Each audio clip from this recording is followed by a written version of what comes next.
Good morning all students. আশা করছি সবাই খুব ভালো আছো, সুস্থ আছো, নিরাপদে আছো। তোমাদের সবাইকে বায়োলজি ক্লাসে স্বাগতম। ক্লাসে আছি আমি A G sir, lecturer, department of biology, saint Gregory's high school and college. আজকের ক্লাসে আমাদের আলোচনার বিষয়বস্তু প্লাস্টিড। আমরা জানি প্লাস্টিড হচ্ছে উদ্ভিদ কোষের খুব অনন্য একটি বৈশিষ্ট্য। অনন্য বলার বা ইউনিক বলার অন্যতম কারণ হচ্ছে যেহেতু প্লাস্টিক প্রাণী কোষে থাকে না, বা যে সকল জীব নিজের খাদ্য নিজে তৈরি করতে পারে না, সেখানে যেহেতু প্লাস্টিক থাকে না এবং উদ্ভিদ কোষে প্লাস্টিককে পাওয়া যায়, তাই অবশ্যই প্লাস্টিক উদ্ভিদ কোষের অন্যতম একটি গুরুত্বপূর্ণ বৈশিষ্ট্য এবং একটি অনন্য বা ইউনিক বৈশিষ্ট্য।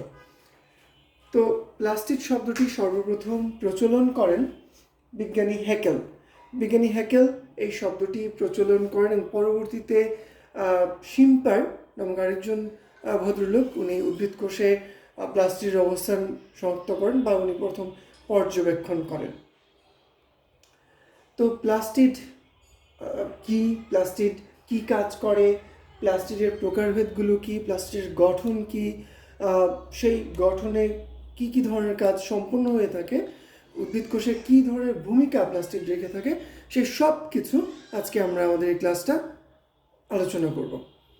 তো আশা করছি তোমরা ক্লাসটি খুব মনোযোগ দিয়ে করবে। ক্লাসটি মনোযোগ দিয়ে করার পর তোমরা যদি কোনো প্রশ্ন থাকে অবশ্যই অবশ্যই সেটা তোমরা আমাকে প্রশ্ন করবে। তো এটার জন্য আমার মনে হয় তোমাদের আরেকটু যদি তোমরা ইনিশিয়েটিভ নিতে পারো, যদি এরকম হয় যে তোমরা একটা খাতা কলম নিয়ে বসছো, ক্লাসটা করছো, পাশে তোমার বই আছে, বইয়ে তোমার একটা পেন্সিল রাখা আছে, তাহলে তুমি ঠিক যখন ক্লাসটা করছো অন দ্য সেম মোমেন্ট যদি এমন কোনো টপিক তোমার মাথায় আসে, যে এমন কোনো প্রশ্ন যদি তোমার মাথায় আসে যেটা আমাকে করা যায়, যেটা হয়তো তুমি বুঝতে পারছো না, যেটা হয়তো বইয়েও লেখা নেই কিন্তু তোমার মাথায় প্রশ্নটি এসেছে, তাহলে তুমি যেটা করতে পারো, তুমি খাতার সাথে সাথে প্রশ্নটি লিখে ফেলতে পারো। ভিডিওটাকে পজ করে দিয়ে খাতার সাথে সাথে প্রশ্নটি লিখে ফেলো। তারপর তুমি যেটা করবে, ক্লাসটি খুব ভালোভাবে করার পর, ক্লাসটি হয়তো তুমি একবার দুইবার বা হয়তো তিনবার তোমাকে দেখতে হতে পারে ভালোভাবে ক্লাসটি বোঝার জন্য। তারপর তুমি যেটা করতে পারো, সেই প্রশ্নটি তুমি কমেন্ট বক্সে অথবা আমাকে মেসেঞ্জারে, অথবা এখানে কিন্তু ভিডিওর উপরে আমার একটা মোবাইল নাম্বারও থাকে, সেইখানেও কিন্তু তুমি ফোন করেও আমাকে প্রশ্নটি করতে পারো। আমি চেষ্টা করব প্রশ্নগুলোর উত্তর দেওয়ার জন্য। এখন আরেকটা কথা, সেটা হচ্ছে কেন বইয়ের মধ্যে পেন্সিল রাখতে বললাম, কারণ এমন অনেক পয়েন্টই তোমরা হয়তো শোনো, বুঝতেও হয়তো পারছো, কিন্তু ব্যাপারটা হয়তো তুমি মাথায় রাখতে পারছো না, বা বইয়ে কোন জায়গায় অংশটা আছে সেটা হয়তো তুমি খেয়ালই করো নাই। তাহলে বেটার হচ্ছে যখন আমি ক্লাসটা নিচ্ছি, রেকর্ডেড ক্লাস, তুমি সেই ক্লাসটা করছো, তখন বইটা যদি তোমার সামনে থাকে, পেন্সিলটা যদি তোমার হাতে থাকে, ইম্পর্ট্যান্ট লাইনগুলো তুমি আন্ডারলাইন করে ফেলতে পারো। পরবর্তীতে যখনই তুমি বই খুলবে তখনই কিন্তু আন্ডারলাইনড যে লাইনগুলো আছে সেগুলো তোমার চোখে পড়বে, সেগুলো তোমার বারবার চোখে পড়বে, এবং সেই ইম্পর্ট্যান্ট টপিকসগুলো তোমার মাথায় ঢুকে যাবে। তোমাকে সেগুলো মুখস্থ করতে হবে না, সেগুলো অটোমেটিক্যালি তোমার মাথায় চলে আসবে। আমরা চোখ দিয়ে যেটা বারবার দেখি, আমাদের মস্তিষ্ক কিন্তু আমাদের মনের অজান্তেই সেটাকে ক্যাপচার করে নেয়। ঠিক আছে, এটা আমাদের একটা দক্ষতা বলতে পারো। ঠিক আছে, তো চলো ক্লাসটা শুরু করি। প্লাস্টিক নিয়ে আজকে আমরা পড়ব, প্লাস্টিকের সব কিছু নিয়ে আজকে আমরা আলোচনা করব। তো যেটা বলছিলাম, প্লাস্টিড হচ্ছে কোষঝিল্লির অভ্যন্তরে অর্থাৎ সাইটোপ্লাজমের একটি কোষীয় অঙ্গাণু। এই যে কোষীয় অঙ্গাণুটি, এটির বাইরে কি কোনো আবরণী আছে?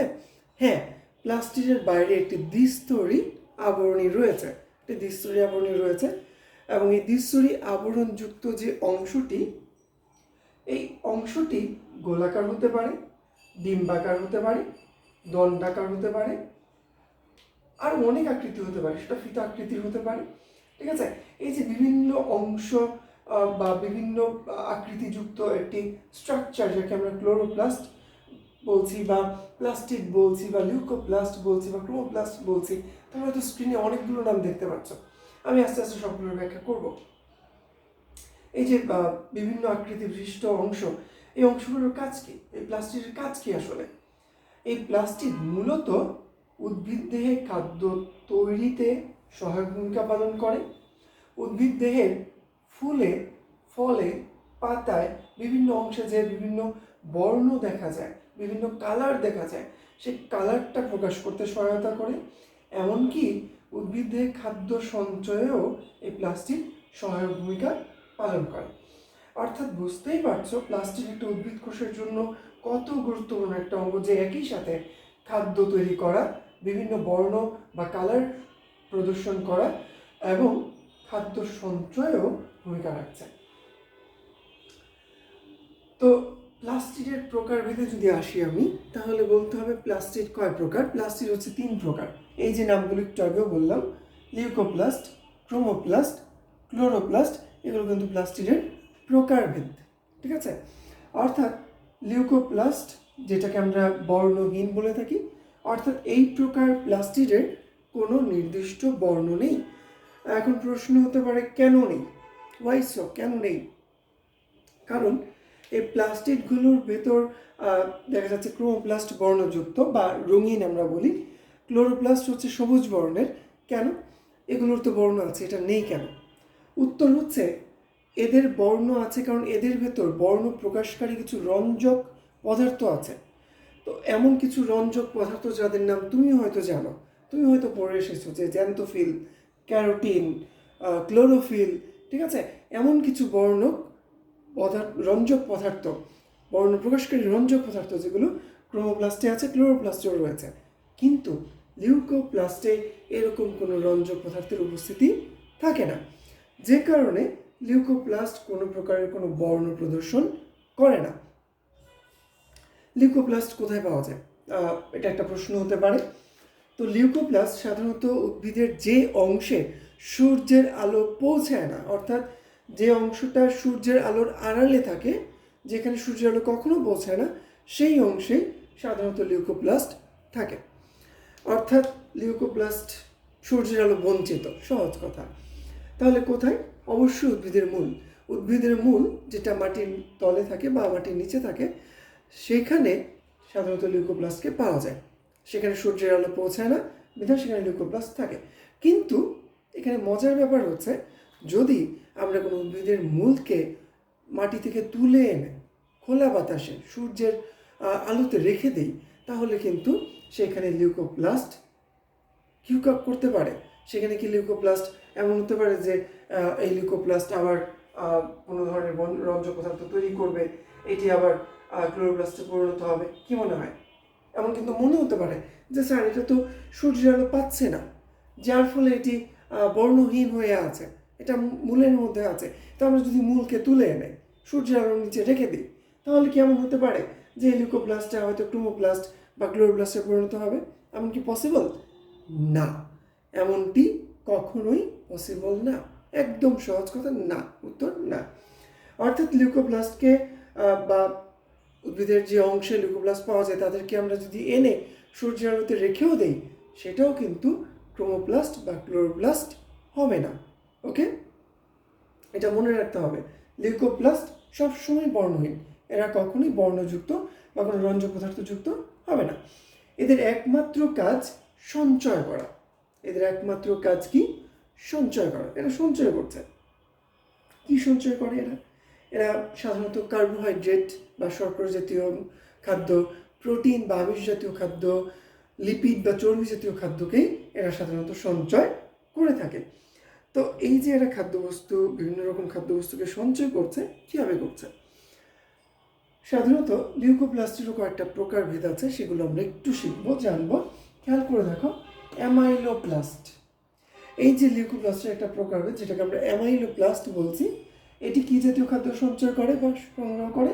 সাধারণত শর্করা বা শ্বেতসার জাতীয় খাদ্য সঞ্চয় করে। শ্বেতসার, যেটাকে আমরা স্টার্চ নামে চিনি, সেই শ্বেতসার বলি বা স্টার্চ বলি, সবই কিন্তু ওয়ান কাইন্ড অফ কার্বোহাইড্রেট বা শর্করা। অর্থাৎ অ্যামাইলোপ্লাস্টে কী সঞ্চিত থাকে? শর্করা জাতীয় খাদ্য সঞ্চিত রাখতে পারে। ফাইন। নেক্সট হচ্ছে অ্যালিউরোপ্লাস্ট। এই অ্যালিউরোপ্লাস্ট সাধারণত প্রোটিন বা আমিষ জাতীয় খাদ্যকে সঞ্চয় করতে পারে বা সঞ্চয় রাখতে পারে বা সঞ্চিত রাখতে পারে। পরে হচ্ছে ইলায়োপ্লাস্ট। এই যে ইলায়োপ্লাস্ট অংশটি, এটিও কাইন্ড অফ অবশ্যই লিউকোপ্লাস্ট, যা সাধারণত চর্বি বা লিপিড জাতীয় খাদ্যকে সঞ্চয় করে থাকে।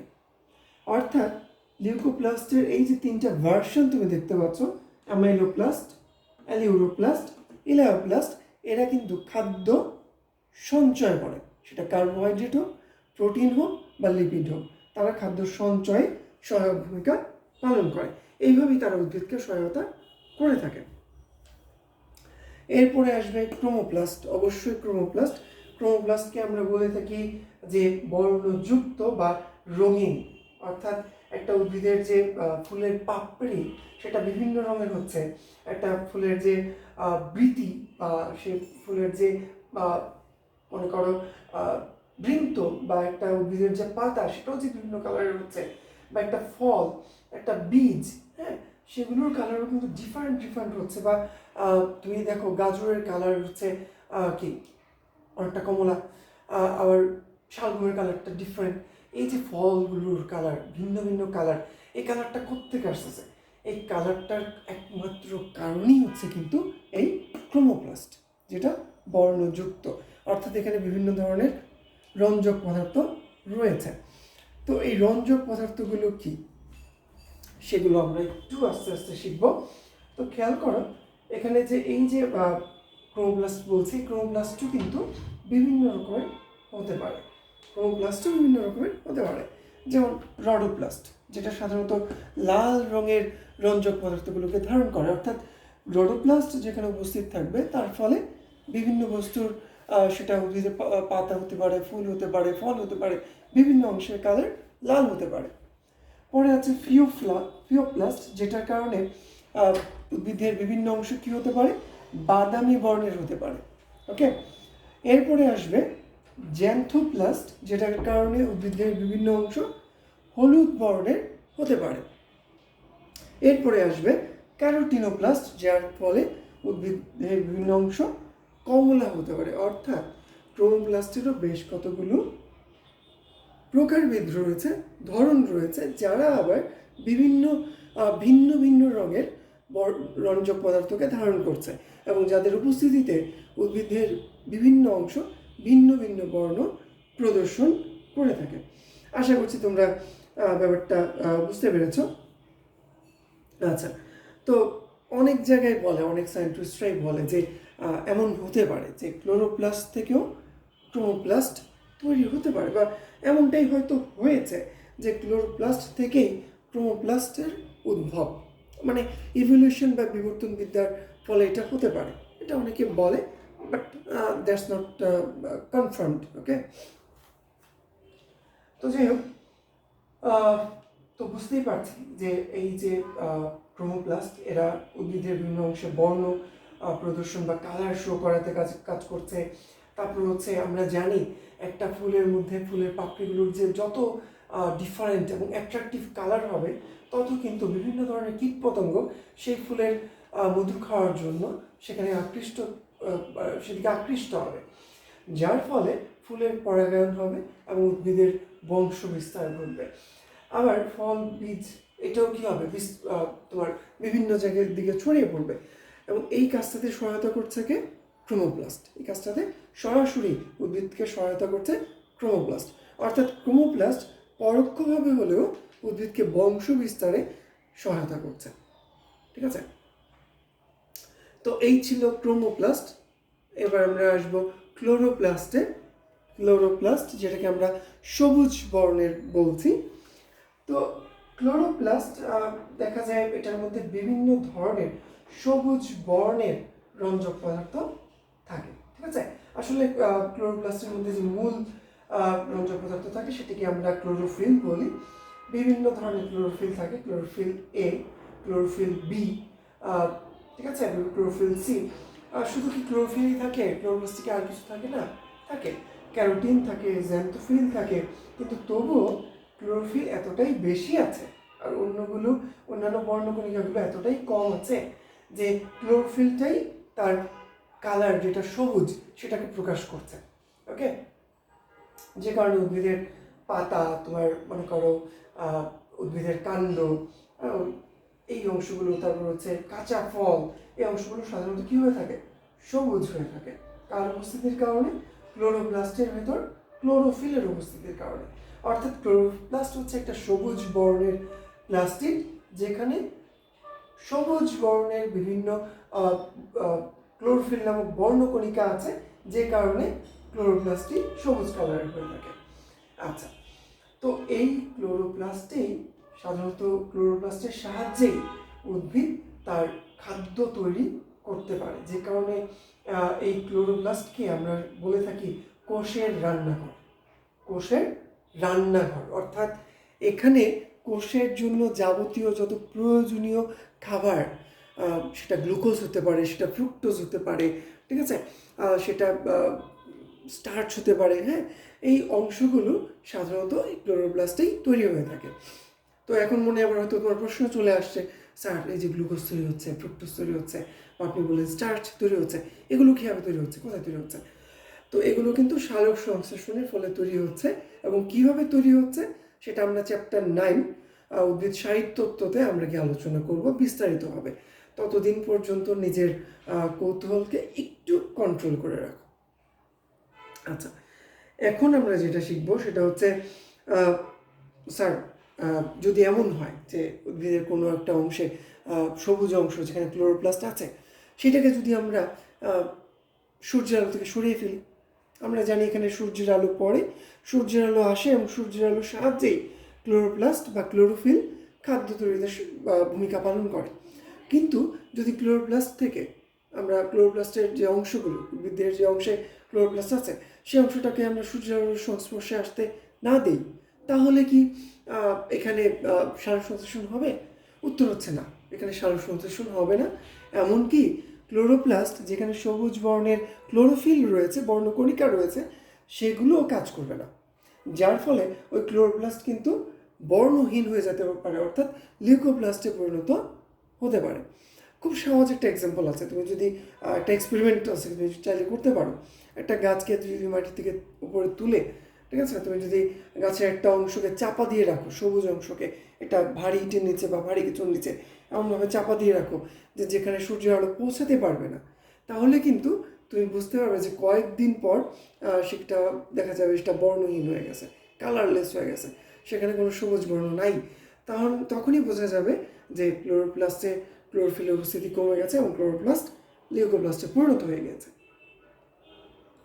তো যাই হোক, অনেকেই প্রশ্ন করে, স্যার ক্লোরোপ্লাস্টের উৎপত্তি তাহলে কোত্থেকে? আপনি তো বলেছিলেন যে ক্রোমোপ্লাস্টের উৎপত্তি ক্লোরোপ্লাস্ট থেকে, তাহলে ক্লোরোপ্লাস্ট কোত্থেকে আসে?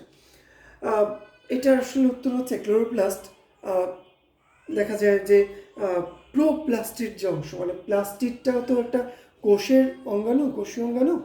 এই কোষটি পরিণত হওয়ার আগে একদম পূর্ণাঙ্গ অবস্থায় আসার পূর্বে তোমার এই কোষটির হয়তো ভ্রূণ অবস্থায়, ঠিক আছে, যে অবস্থা প্লাস্টিডটা ছিল সেটাকে আমরা বলি প্রোপ্লাস্টিড, ঠিক আছে, প্রোপ্লাস্টিড অর্থাৎ প্লাস্টিডের পূর্ব অবস্থা, যেটি এখনো পূর্ণতা পায়নি, ওই রকম প্লাস্টিডগুলো থেকেই সাধারণত ক্লোরোপ্লাস্ট উৎপত্তি হয়ে থাকে। আচ্ছা, তো এখন প্রশ্ন হতে পারে, স্যার তাহলে ক্লোরোপ্লাস্ট তো আমরা বুঝতে পারছি যে সেটা লিউকোপ্লাস্ট হতে পারে যদি সূর্য আলো না পায়। আপনি বলেছেন যে লিউকোপ্লাস্ট ক্লোরোপ্লাস্টে পরিণত হয় না, ফাইন, কিন্তু এমন কি সম্ভব যে লিউকোপ্লাস্ট যদি সূর্যের আলো পায় তাহলে সেটা ক্লোরোপ্লাস্টে পরিণত হবে? এমন কি সম্ভব? লিউকোপ্লাস্ট ক্লোরোপ্লাস্ট হবে না, কিন্তু লিউকোপ্লাস্ট কি ক্লোরোপ্লাস্ট হতে পারে? এটা কি পসিবল? এই প্রশ্ন অবশ্যই আমার মতে তোমাদের মনে আসা উচিত, ঠিক আছে? হ্যাঁ, এমনটা হতে পারে। লিউকোপ্লাস্ট যদি সূর্যের আলো পায় তাহলে তারা ক্লোরোপ্লাস্টে পরিণত হতে পারে। লিউকোপ্লাস্ট যেগুলো সাধারণত সূর্যের আলো পায় না, সেই উদ্ভিদের লিউকোপ্লাস্টে যদি সূর্যের আলো পৌঁছায় তাহলে সেটা ক্লোরোপ্লাস্টে রূপান্তরিত হতে পারে, এটা সম্ভব। তো এই গেল আপাতত এগুলোর ক্লাসিফিকেশন। আসলে এবার আমরা একটু ক্লোরোপ্লাস্টের গঠন দেখে নিই। ক্লোরোপ্লাস্টের গঠনে কি কি আছে। অলরেডি ক্লাসের 20 মিনিট হয়ে গেছে। আশা করছি তোমরা একটু ধৈর্য ধরে ক্লাসটি করবে, যেহেতু প্লাস্টিড এটা মানে অত্যন্ত গুরুত্বপূর্ণ একটি টপিক, অত্যন্ত পরীক্ষার জন্য, কলেজের পরীক্ষা, বোর্ড পরীক্ষা, এমসিকিউ সব মিলিয়ে এটা একটা প্যাকেজ। তো এই প্যাকেজটা আসলে 20 মিনিটের ক্লাস নেওয়াটা খুব দুঃসাধ্য একটা ব্যাপার। 20 মিনিটের ক্লাসে এটা শেষ হওয়া সম্ভব নয়। তো আশা করছি তোমরা একটু মনোযোগ দিয়ে ক্লাসটা শেষ পর্যন্ত দেখবে। তো ক্লোরোপ্লাস্টের গঠন আমরা দেখতে পাচ্ছি যে ক্লোরোপ্লাস্টটি একটি দ্বিস্তরী আবরণ দ্বারা আবৃত, একটি দ্বিস্তরী আবরণ দ্বারা আবৃত, যার বাইরের দিকের যে পর্দা সেটাকে আমরা বহিঃপর্দা বলছি, আর ভেতরের দিকের পর্দাটাকে আমরা অন্তঃপর্দা বলছি। তাহলে এখানে কী আছে, দুইটা পর্দা, দ্বিস্তরী আবরণ, বাইরেরটা বহিঃপর্দা, ভেতরেরটা অন্তঃপর্দা। যার ভেতরে যে অংশটা, ভেতরের সমস্ত অংশটাকে আমরা বলি স্ট্রোমা। যার ভেতরের সম্পূর্ণ অংশটাকে আমরা বলি স্ট্রোমা। ঠিক আছে, অর্থাৎ স্ট্রোমা হচ্ছে কাইন্ড অফ মাতৃকা। সাইটোপ্লাজম যেমন কোষের সমস্ত কিছুকে ধারণ করে থাকে, ঠিক তেমনি এখানে স্ট্রোমাও কোষ এই ক্লোরোপ্লাস্টের ভিতর যা কিছু আছে সব কিছুকে ধারণ করে আছে। আচ্ছা, এরপর খেয়াল করো ভেতরে কতগুলো চাকতির মতো অংশ দেখা যাচ্ছে। চাকতি চাকতি চাকতি, আবার একটা সেতুর মতো জায়গা, হ্যাঁ, সাঁকোর মতো জায়গা, আবার চাকতি চাকতি চাকতি, আবার সাঁকোর মতো জায়গা দিয়ে এরা একটা একে অপরের সাথে কানেক্টেড। এই ব্যাপারগুলো কি? এই চাকতির মতো যে অংশগুলো তুমি দেখতে পাচ্ছ, চাকতির মতো অংশগুলো, সেগুলোকে একসাথে আমরা বলি গ্রানাম। সেগুলোকে আমরা একসাথে বলি গ্রানাম। ঠিক আছে, এবং এই চাকতির মতো যে কোনো একটা অংশকে যদি তুমি পিক করো, যে কোনো একটা চাকতিকে, তাহলে সেই একটা চাকতিকে আমরা বলতে পারি থাইলাকয়েড। যে কোনো একটা চাকতিকে যদি তুমি পিক করো সেটাকে আমরা বলতে পারি থাইলাকয়েড। ঠিক আছে, তো আমরা বুঝতে পারছি ভেতরে স্ট্রোমা আছে, সম্পূর্ণ অংশটাই স্ট্রোমা। চাকতির মতো কতগুলো অংশ আছে, চাকতি, কয়েকটা চাকতি একসাথে থাকে, চাকতিগুলোকে একসাথে আমরা বলি গ্রানাম। একটা চাকতিকে আমরা বলি থাইলাকয়েড। ভেতরে প্রোটিন সংশ্লেষণের জন্য রয়েছে রাইবোজোম। ভেতরে প্রোটিন সংশ্লেষণের জন্য রয়েছে রাইবোজোম। তো অনেকের মনে প্রশ্ন আসতে পারে, স্যার এই যে রাইবোজোম রয়েছে, আমরা তো রাইবোজোমের ক্লাস করেছি, আমরা জানি ribosome 2 types, 70S ribosome, 80S ribosome. ক্লোরোপ্লাস্টের ভিতর যে রাইবোজোম রয়েছে সেটি কোন ধরনের? সাধারণত মাইটোকন্ড্রিয়া এবং ক্লোরোপ্লাস্টের ভেতর যে রাইবোজোম পাওয়া যায় সেটি 70S রাইবোজোম।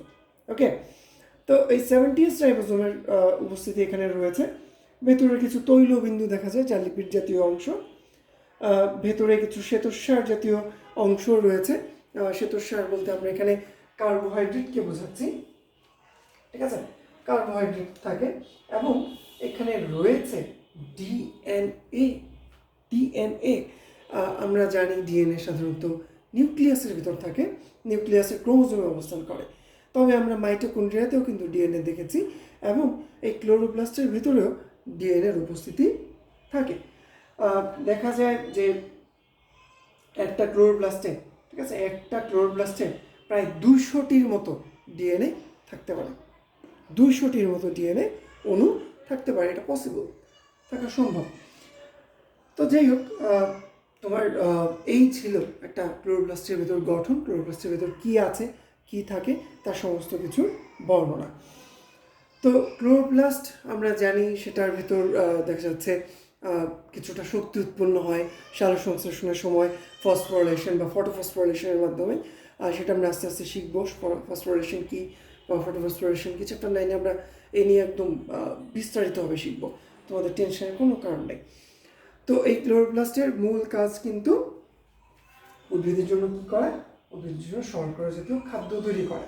ওকে, এবং সূর্যের আলো থেকে ক্লোরোপ্লাস্ট যে শক্তিটা পায়, সেই শক্তিটাকে রূপান্তরিত করে কার্বন ডাইঅক্সাইডকে ব্যবহার করে সেই খাদ্যটা সে তৈরি করে থাকে, যে প্রসেসটাকে আমরা বলি সালোক সংশ্লেষণ। ঠিক আছে, শুধু তাই নয়, এটার ভিতর কী ঘটে, ফটোফসফোরাইলেশন ঘটে। আমি একটা ছোট্ট উদাহরণ দিই, ফসফোরাইলেশন কি তুমি বুঝতে পারবে। যদি এডিপি, অ্যাডেনোসাইন ডাইফসফেট, তার সঙ্গে যদি এক অণু ফসফেট, অজৈব ফসফেট যুক্ত হয়, তাহলে কি তৈরি হবে? তৈরি হবে ATP।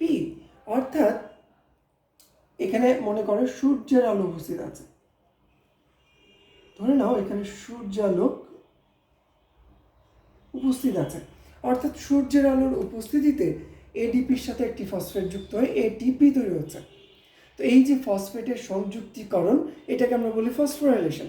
এবং সেই ফসফোরাইলেশন প্রক্রিয়াটা যখন সূর্যের আলো, অর্থাৎ ফটো মানে হচ্ছে আলো, সূর্যের আলোর উপস্থিতিতে ঘটে, সেটাকে আমরা বলি ফটোফসফোরাইলেশন। ফটোফসফোরাইলেশনে কী হয়, এটিপি নামক শক্তি উৎপন্ন হয় বা NADPH2 তৈরি হয়। সেগুলো সেই ঘটনাগুলোকে আমরা সাধারণত ফটোফসফোরাইলেশন বলে থাকি। সেটা কোথায় ঘটে, এই ক্লোরোপ্লাস্টেই ঘটে থাকে। এবং ক্লোরোপ্লাস্টের মধ্যে যেহেতু ডিএনএ আছে, তাই অবশ্যই বংশানুক্রমে এরা নিজেদের যে স্বকীয়তা, নিজেদের যে একটা স্ট্রাকচারের যে একটা নির্দিষ্ট স্বকীয়তা, নিজেদের কাজের যে একটা নির্দিষ্ট স্বকীয়তা, সেটাকে রক্ষা করতে পারে। ওকে। এবং দেখা যায় সালোকসংশ্লেষণের জন্য যে প্রয়োজনীয় এনজাইমগুলো আছে, সেই এনজাইমগুলোও এই ক্লোরোপ্লাস্ট থেকেই তোমার সংশ্লিষ্ট হয় বা তৈরি হয়ে থাকে। এই এনজাইমগুলোর সাহায্য ছাড়া কিন্তু সালোকসংশ্লেষণ সম্ভব হতো না। তো এই ছিল মোটামুটি ক্লোরোপ্লাস্টের গঠন, ক্লোরোপ্লাস্ট, ক্লোরোপ্লাস্ট বা লিউকোপ্লাস্টের মোট আলোচনা, সামগ্রিকভাবে প্লাস্টিডের আলোচনা। আশা করছি তোমরা ক্লাসটি খুব মনোযোগ দিয়ে করেছো। যা যা লেখানো হয়েছে বোর্ডে এবং যা যা আমি বলেছি, চেষ্টা করবে পুরোটাই খাতায় সুন্দর করে লিখে CW হিসেবে কমেন্ট বক্সে ছবি তুলে জমা দেওয়ার জন্য। তো আজকের ক্লাস এতটুকুই, তাও অনেক 26 মিনিট, প্রায় 27 মিনিট ক্লাস হয়ে গিয়েছে। তোমরা এতক্ষণ ধরে ধৈর্য ধরে ক্লাসটি করেছো, তোমাদেরকে অসংখ্য ধন্যবাদ। ক্লাস কেমন লেগেছে সেটা কিন্তু জানাতে ভুলবে না। তো সবাই ভালো থাকো, সুস্থ থাকো। আজকের ক্লাস এতটুকুই, সবাইকে ধন্যবাদ।